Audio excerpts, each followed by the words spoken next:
Welcome back, everyone, to NFL Talking Points. I am your host, Joseph Gardner. Today, we are going over Week 10, recapping everything that happened. We've already recapped Thursday Night Football earlier when we did our preview show, so this will be all of the games besides the Thursday Night Football game. We'll also be going over how we did on our player props and everything in between. Starting, we had 4 teams on bye this week: the Bengals, Cowboys, Chiefs, and Titans, all on bye this week. None of those teams played. But we'll start with what was a really good game, actually. The Falcons going to the Saints. This was a crazy game. Went into overtime. Colts come out on top 31-25. Sauce Gardner gave up a 2-point conversion that was posted everywhere. But outside of that, he was so good. He should have had a pick six. He didn't miss any tackles. He was all over the field making plays. Really good pickup by the Colts. And, the 1-2-point conversion that he gives up is going to be what's all over social media. So if you didn't watch the game, or if you don't listen to this podcast, then you would think that Sauce Gardner was terrible in this game. He wasn't. He was really good. Drake London also with a really, really good game.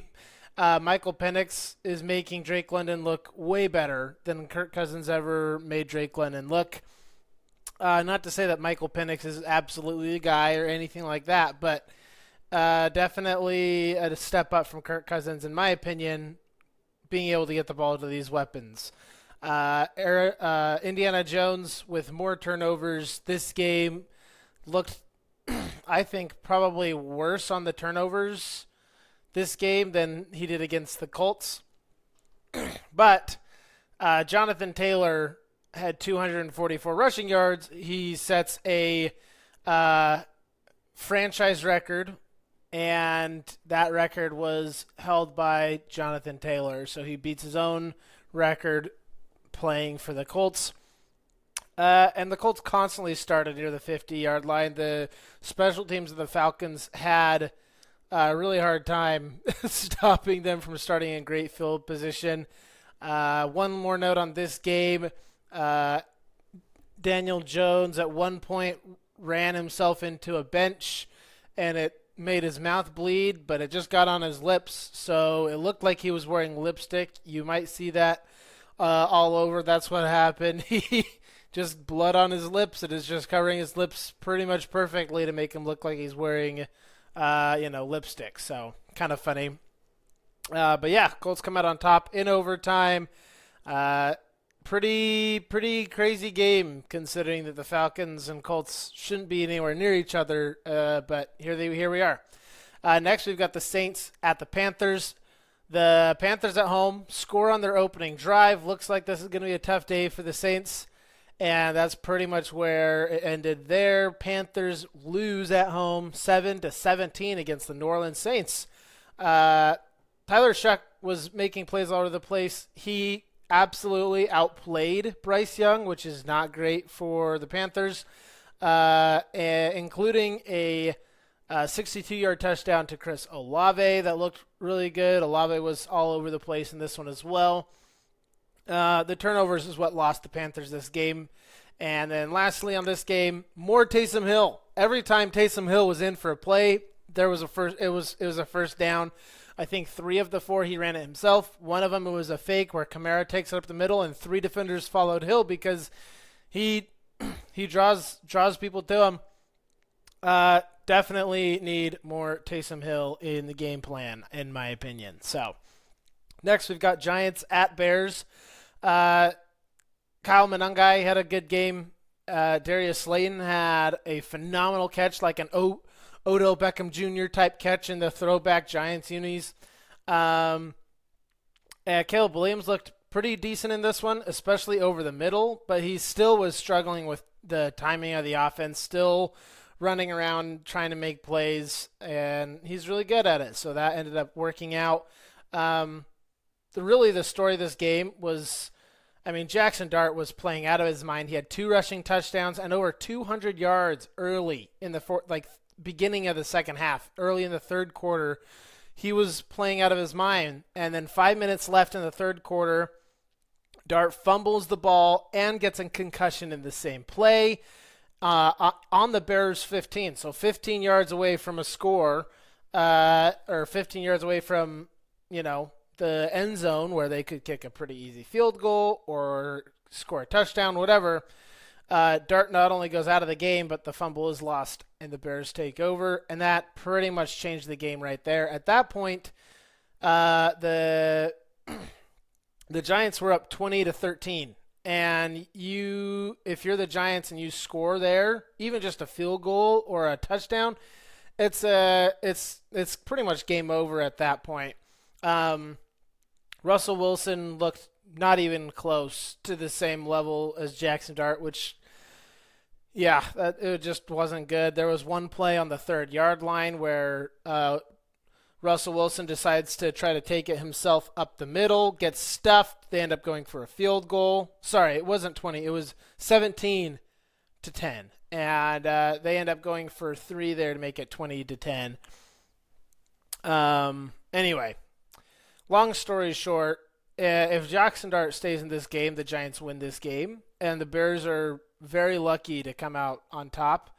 My question is, why not put in Jameis Winston? I think that he would be a massive upgrade over Wilson at this point. So I don't know why Jameis Winston isn't in. And in other Giants news, I texted Matthew Arscott after the Giants game. I'm like, as soon as Jackson Dart went out, this team lost everything. Like they have nothing outside of Dart. They have no drive. They have no offense whatsoever. Like Jackson Dart is this team, and now Brian Daboll, head coach of the Giants, has been fired. Offensive coordinator takes over the interim head coach position. So, in my opinion, I think it's because of the way that this team reacted when Dart went out. This team is Dart. It's not Daboll, and that's that. Next, Jaguars at Texans. Crazy game. The Texans QB Davis Mills played because C.J. Stroud was out with injury. The Jaguars were up 17-0 with 8 minutes left before half. And at 12 minutes left in the game, they were up 29-10. And the Texans ended up winning essentially 29-30 because on a 4th down, Trevor Lawrence tries to throw the ball. It gets he messes up. Someone hits his arm, and the ball just kind of pops up into the air and comes down, and a defender returns it for a touchdown. That's what made the score 36-29. Probably should have been 30-29, but either way, Davis Mills with a comeback win over the Jaguars. This Jaguars team, again, was just pretty much winning because of turnovers, and then the Jaguars coughed up too many turnovers of their own, and that gave the Texans a way to win the game. And this is the best that this offense has looked. This 4th quarter is the best this Texans offense has looked just about all year, outside of a few other games, like their game against the Ravens. Texans just look good for that 12 minutes, and Jaguars not looking good. You're up 29-10 with 12 minutes left, and your offense can't get a first down. Your defense can't make a stop, and that's how the game ends. Next, we've got the upset. Dolphins hosting the Bills. Dolphins win 30-13 at halftime. It was 0-16 Dolphins winning. Josh Allen had an interception and a fumble that was both of those, Dolphins take the ball in, get points off of, and the Bills' running defense is just not good enough. Devon Achane was playing like crazy, and they're loading up the box, and when they loaded up the box, Tua was able to get the ball out to his playmakers, Jalen Waddle with a long touchdown. This against the wrong opponent, this Bills run defense is fatal to this team. And Dolphins win 30-13. Next, we got the Vikings at the Ravens. Ravens at Vikings. Vikings at home. J.J. McCarthy was 8 of 11 for 125 yards, and the 3 incompletions were all pass breakups where the Vikings had to do a really good job defending. J.J. looked really good, and then he throws it into double coverage. I think Jefferson probably could have gotten to it. I don't know, but yeah, probably a bad decision there. And then his other interception, where you might see this online, there's just a defender all by himself with no players around him whatsoever. It's a complete facade. Justin Jefferson fell down on that route, and he had a one-on-one. And I don't think that's on JJ for trusting one of the best receivers in the league to win a one-on-one. Unfortunately, Jefferson falls, and you see the pick by the defense, the Ravens defense. Ravens struggled to score in the red zone most of the game, and one of their really only touchdowns came off of a kickoff return fumble from the Vikings. That's that pretty much decided the game. That fumble did, because scores 19-27, and they gave the Ravens a free 7 points. I think this Vikings team played close, and if it wasn't for, obviously, if it wasn't for turnovers, one of the biggest changes in the game, the Vikings would have won. But as it is, Ravens pull off the victory. Next, we've got the Browns at the Jets. Justin Fields had 54 yards of passing. So you can guess who won this one. The Jets, actually. Justin Fields and the Jets won this game 27-20. How is that possible? 2 special teams touchdowns, 1 kick return, 1 punt return, both scored by the special teams. And that was enough to give this team the win. 27-20 against the Browns. There's not much else around this game. Neither offense could move the ball well, but the Browns looked better on offense than the Jets. But you gotta give the Jets special teams credit. They've been good all year. So next we got the Bucs hosting the Patriots. Patriots come in and look like the better team pretty much the whole day. Bucs try to make a comeback at the end. Patriots stave it off because of one guy, TreVeyon Henderson. I was talking about this a couple weeks ago. They have a really good running back in TreVeyon Henderson. They just got to play him. And here he is. 2 really long, big touchdowns for him in this game. I don't know why they're not giving it to him more. I don't know why it's much of a timeshare back there. Henderson is the guy. Keep him there. And Drake May, off of this performance and the multiple poor performances of other players, now leads the MVP conversation. Bucs end up losing 23-28 at home. That's a tough one for the Bucs to take. But it is out of conference, so they can bounce back from this, and I think the Bucs will be just fine. Patriots, gotta take them out of Tier 2, man. I've had them in Tier 2 for too long, I think. Put them up in Tier 1, and you guys will have to check out our Power Rankings podcast later in the week to see how everything lines up there. Next, we got the Seahawks hosting the Cardinals.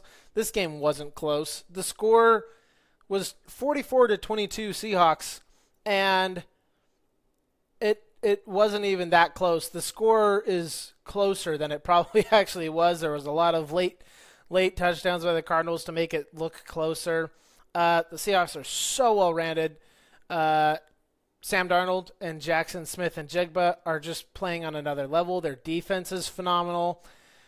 I don't have too much more to say about this game. Kyler Murray was out, and it didn't really matter for against the Seahawks defense. They're just too good. It's going to be a crazy game. Rams Seahawks this coming week. It's going to be absolutely nuts. Next, we've got the Rams at the 49ers, going to face the 49ers. Rams win 42-26. 49ers just don't have enough pieces on offense or defense. They're just so injured. And the Rams team, they're my number 1 in power rankings last week. They're my, I'll give you little preview, they're my number one team this week as well. Matthew Stafford has had 3 games in a row with 4 passing touchdowns and no interceptions. It's the first time that's ever happened in NFL history. And he did this little shimmy dance. It was really fun to watch. This Rams team is something else. They are so explosive. And they, again, are also super well-rounded. Really good defense, young defense, playing up to their ceiling. Everyone's playing really well. This was a really good Rams team. And the 49ers just coaching can only get you so far. You need players, and they just have too many injuries. Next, we've got the Lions going to the Commanders. Dan Campbell, head coach of the Lions, said, I'm going to be calling the offensive plays for this game. And my goodness, looked as good as ever. They looked really, really good. Lions so explosive in this game. This Commanders team is lost without Jaden Daniels. I saw one video right before the Lions score.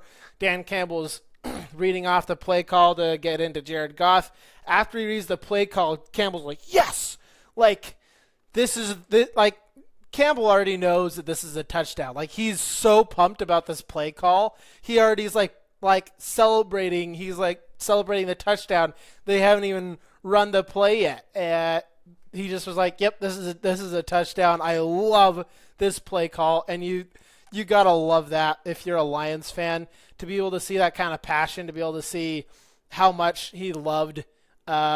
Campbell loved being the play caller and knowing exactly what he wanted to do and knowing exactly how he wanted to beat the Commanders. That's exactly how this game played out. Again, another game that felt closer than the score was, and the score was 44-22. So, Lions looking amazing. Next, Sunday Night Football. Chargers hosting the Steelers. If you listen to the broadcast, there was a pretty sizable Steelers crowd. As with most Chargers home games, there's usually a huge away crowd. But Chargers performed really great across every aspect of the game. Offense, defense, special teams, everyone performed well. I think Herbert had one of his not great – he didn't have a great game in this one. Herbert had a lot of bad throws, missed throws, stuff that just wasn't looking right with him. And usually when that happens, that means that the Chargers lost because Herbert kind of has to carry that team. In this game, Herbert had a somewhat poor game and still won 25-10. And it's just this Chargers defense was running all over the place. They got to Aaron Rodgers over and over. Rodgers had no time to throw, and when he did throw, he just wasn't quite in sync with his wide receivers. Had a few uncharacteristic throws for Rodgers. Just wasn't quite on the money on multiple throws. A few deep throws, a few overthrows. He just wasn't quite on it. And I think a big part of that was just this Chargers defensive line was getting home all day. He had no time to throw. And multiple times you could see as he's throwing, he's also bracing for the impact. And it looked like it was affecting his throws. And I think that's pretty much what decided the game. So, next, we've got Monday Night Football. My Green Bay Packers taking on the Philadelphia Eagles. Packers at home. This is a game that I told Matthew Arscott. I was like, look, I've kept the Packers in the top tier. I've kept the Eagles out of the top tier. And if the Eagles can show me something, I am more than willing to put them in the top tier. The Packers and Eagles, with the same score as the Broncos and Raiders game on Thursday night, 10-7. Eagles come out on top as the road team. This game, to me, as a Packers fan, so I know this is biased, is more about the Packers than it is about the Eagles. I think that there were just so many Packers flaws that were pointed out in this game specifically and in very much detail because the Packers only scored 7 points. And those 7 points came kind of later in the fourth quarter. when they were doing hurry-up offense. Andy Herman, he's a Packers beat reporter. He also has a podcast called the Pack-A-Day Podcast. He does a podcast every day talking about the Packers. And this is what he had to say, and this is exactly what my thoughts were on this entire game. I'm just going to read this because this is exactly who this Packers offense is. Teams are playing a ton of too high, and they can't run against it because of the offensive line. So, Eagles playing a ton of too high shell. They've got two safeties back deep to stop the deep and intermediate passing game. It opens up the running game because you have numbers in the box, but they can't run against it because the offensive line is not doing good. Okay, back to the quote. So against Carolina, they went a ton of horizontal and quick pass, which didn't work. You can't throw deep because they're too high, and you can't get them out of it because you can't run the ball well enough to get them to drop the safety into the box. And you don't have the offensive line to protect long enough for the long developing plays. So too high can be beat with long developing in routes and goes, and there's lots of ways to beat too high with the passing game, but it's plays that the offensive line has to hold up in the passing game, and they're not doing that either. Back to the quote. Long story short, nothing really works. There's a reason Matt keeps trying to run it, because they are dead on arrival if they can't, and right now they can't. The play sheet looks brutal right now because the offensive line is brutal right now. Fix the offensive line, or this will be the same story all year long. Thank you, Andy Herman, for summing up this Packers offense. The offensive line can't run block well enough against good run looks, and they can't pass block well enough to be able to do well in the passing game against even run looks. To me, that pretty much is what describes this game. The Eagles' offensive line was held the Packers in check, and the Packers' offensive line has struggled all day, both in the run and the pass. Jordan Love is one of the best quarterbacks if he's not pressured. Every statistic says so. He's a top 3 quarterback if he has time to diagnose the defense and get the ball where it needs to go.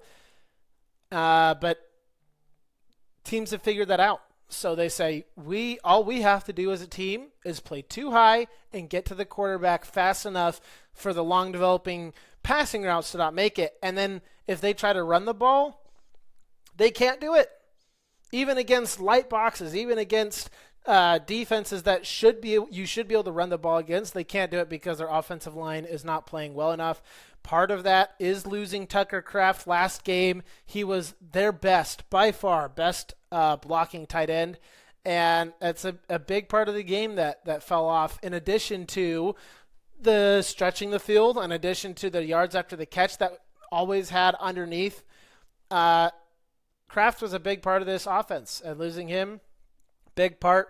Another big part of this game specifically, Lane Johnson goes out with an injury for most of the game, and Elton Jenkins out for pretty much the entire game from about halfway through the first quarter.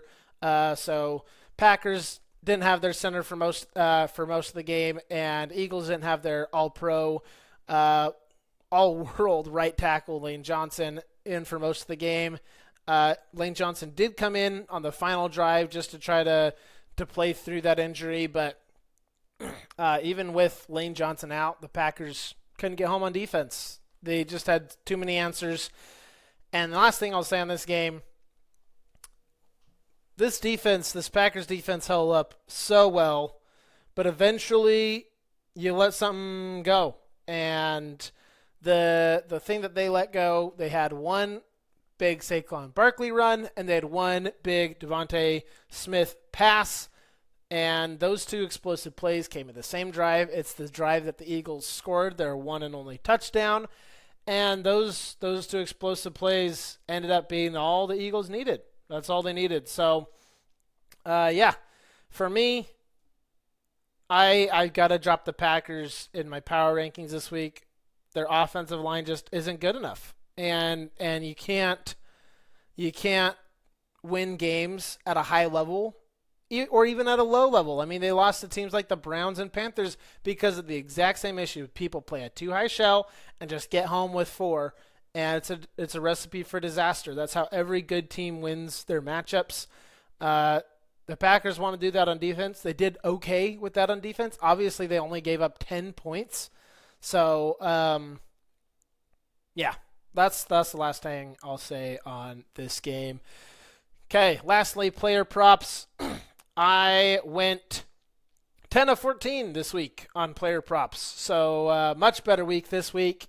Had 14 different players and got 10 of them right. So that was pretty good. Hopefully you guys like those. A few that I was thought that I did really good on. I had Christian Watson over 35.5. He had 45, and there were multiple plays called back on him from penalties, so he could have had almost double. The other one that I liked a lot, Christian McCaffrey over 49.5 receiving yards. He got up to 66. And lastly, Devon Achane over 62.5. He went up to 174. Always bet the over on the Bills' running defense, especially against a good running offense like the Bills, like the Dolphins are. So, thank you everyone for joining NFL Talking Points. I hope you liked this Week 10 recap. Later in the week, we've got Power Rankings with Matthew Arscott. We've got our Thursday Night Football preview. We've got our preview for the Week 11 games. Lots to talk about. Until next time, heed the call.